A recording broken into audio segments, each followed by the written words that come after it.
What is up, guys? NYKia31 here, bringing you another series of Madden online game replays. And you know I can't forget about my Tampa-2, my trusty Tampa-2. Changed my Madden Ultimate Team around to more 4-3 Tampa-2 friendly personnel as opposed to the 3-4.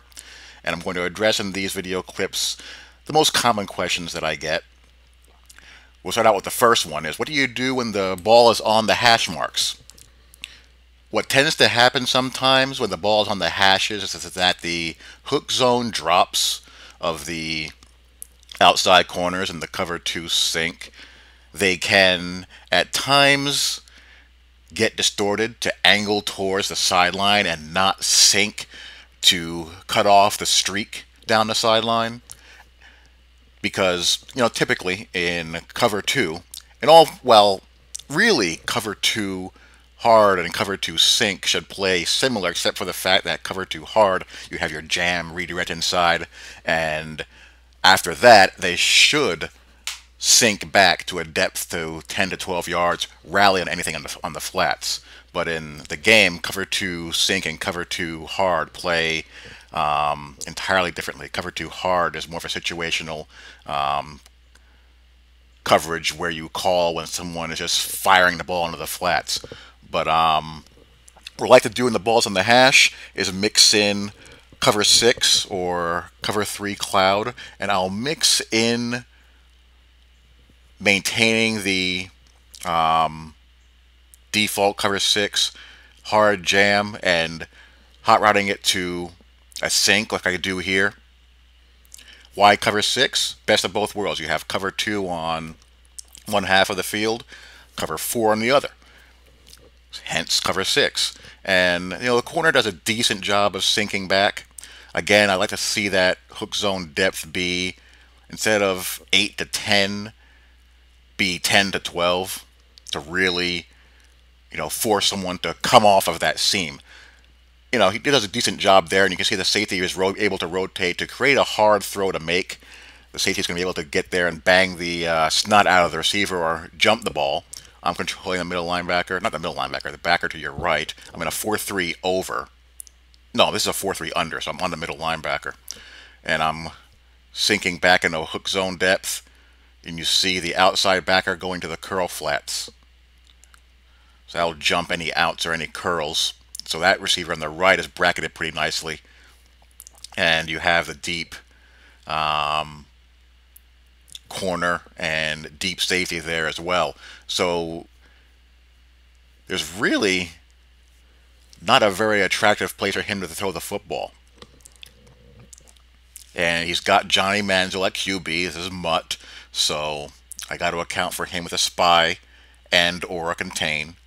And when he comes off of that sideline vertical route, he tries to force it into the flat area, the curl flat area, and I have a guy there waiting to account for that. So I mix up. I don't always go boundary side for the cover 2 side. I'll mix that up depending on the alignment the offense comes out in.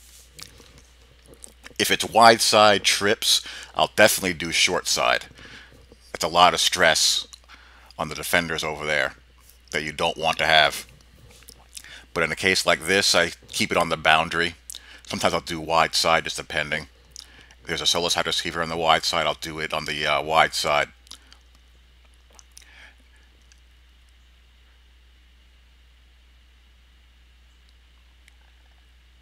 Deep middle there by the safety. There's me in the red. I'm in a hook zone. And Levante David is in a hook zone as well. And he's so rangy and has such good zone coverage, he's able to cover a lot of ground here. That's what you need in the Tampa-2. Your defensive unit needs to have a lot of team speed, and they need to be sure tacklers. You need athleticism up front. Interestingly enough, Monty Kiffin, in his heyday, only played over and under fronts. He wanted single gap penetration or single gap control, and he wanted those defensive linemen to just worry about nothing else but winning their gap and shooting straight into the backfield. I have Mario Williams, Robert Quinn the other side. I have Darnell Dockett and Geno Atkins on the defensive line, as you can see here. So I got plenty of good pass rush move ratings and athleticism out of the defensive line. You see the Spy, and you see Levante David and Darquez Denard, and you see number 53, Nick Roach. Very fast and good coverage abilities, good zone coverage, good block shedding on my strong side.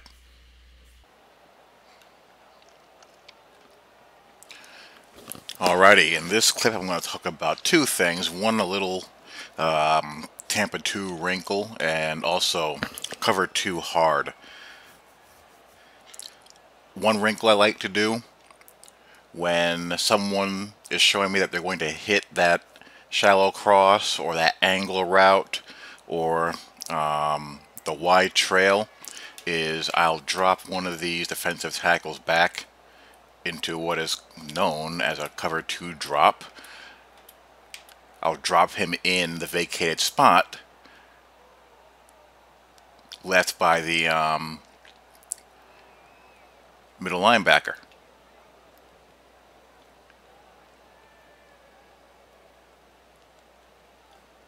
He's going to get in the way of that sucker, and he actually does a pretty dang good job of sinking back.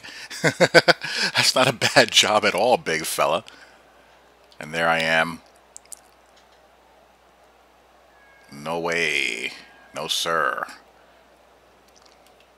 Now, here's my problem with cover 2 hard. Cover 2 hard in this game is basically relegated to a couple of uses. As a defense for quick throws to the flat, you can occasionally trap someone in like a 3rd and 5 situation on a, quick throw out to the flat or the curl flat area. And it's actually, if you have corners that can tackle, it's actually pretty darn useful for stopping tosses or slowing down tosses. Like the Jacksonville Jaguars, these 2 corners can really tackle very well, and they play force on those tosses pretty decently. But the problem here with cover 2 hard is that this is fine.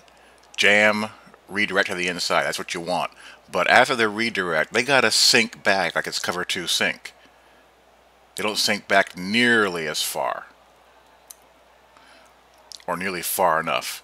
Jam, redirect, and then they gotta close that sideline window to buy their safeties time to get over there and make their job a little bit easier. Look how big this window is. Thankfully, he's running a dig route, and I'm asking a lot of a defensive tackle. He did a great job here, but he is a DT and he is a Jacksonville Jaguar. He gives up the completion. Jacksonville Jaguars are a bad team. My gosh. This is what a bad Tampa-2 team looks like. The safeties do a pretty good job at getting off and going to their deep half. This is a little bit better, but not much. They have to sink back an additional 5 yards at least.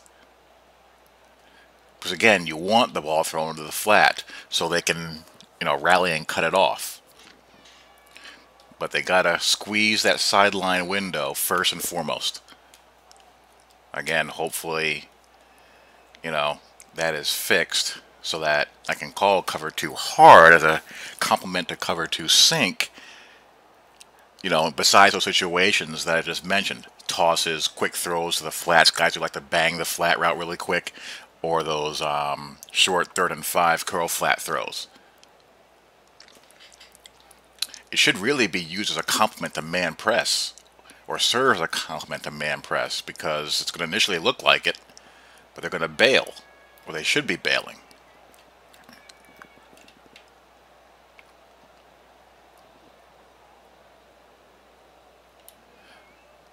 Nice job here. And again, here's me. And and my defensive line sucks. No pressure. I gotta blitz a lot more with the Jags. He does a nice job of cutting off and containing and preventing him getting to the outside. But I definitely zone blitz and man blitz more with the Jags just out of necessity because they will not get it done up front. Not in the least.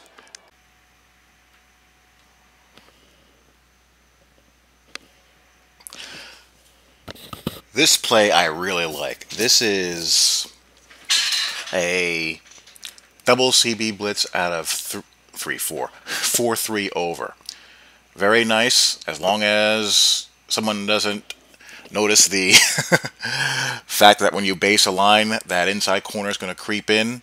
They're both going to blitz. And what I like about it is that if someone tries to bullet a streak, you got a guy right there to do just that. He tried to throw a curl. He saw the corner blitzing. He didn't account for this guy dropping back. But this is a very risky play if he likes to hit the streaks, because this safety, he ain't going to get there. And again, deep or an intermediate middle here. Well, same responsibilities here if you're controlling the middle linebacker. And again, this backer, the other backer flies out. So that's going to obstruct the curl flats and really quick bullets down the sideline when they see those corners blitzing. Double CB, double dog blitz, I think it's called, out of the 4-3 over. Also very good against tosses and powers if you have corners that can tackle. And you just mop up with the linebacker, or if you're controlling a defensive lineman, block shed.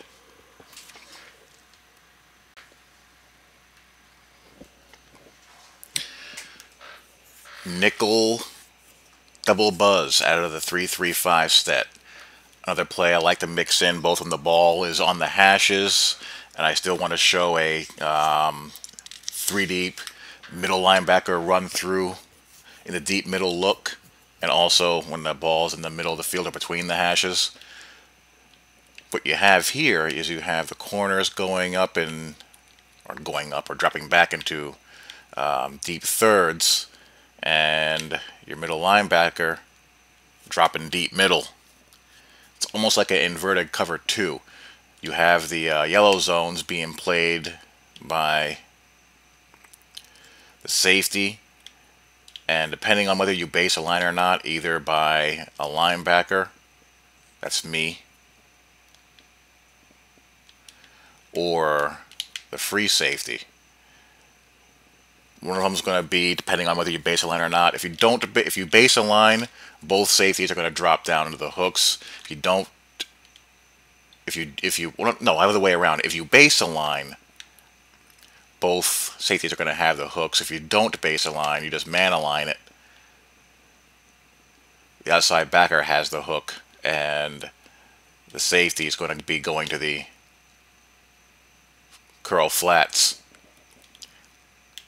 And you also have a spy built into the play as well,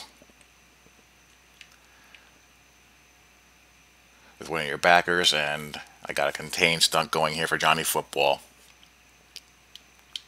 So it's only a 3-man rush with the spy. Gives you that deep middle. I'm sticking a peek. As soon as I see the flat guy go, I'm looking to the tight end, and when I see Willis cheating over here as well, I break off of him to, cover this guy wheeling out. We break that sucker up. Cover 3, double buzz. You also have that out of the 326 diamond quarters as well. I really like the cover 4 for your ultra long yardage situation. 6. The 4-6 speed package. The sub package out of the 4-6 will get DBs into the outside linebacker spots. So you're not going to be really losing anything athletically and coverage ability wise. And 4th and 20, online mutt. Only in that world and in online ranked is someone going to even consider going forward on 4th and 20 on their own 35 when they don't have to. Just the way of the beast. We all know that. And I'm spying Terrell Pryor. And just to be safe, I hook a guy so we have a two-man rush with a spy, and before any sim Nazis chime in, that's done every week. Nothing wrong with it. You'll see that on Saturdays, you'll see that on Sundays. Sometimes you just gotta mush rush.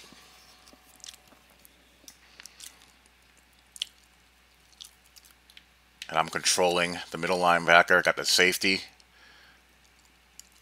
behind me. It's Eric Weddle. I gotta replace him. I don't really like him that much.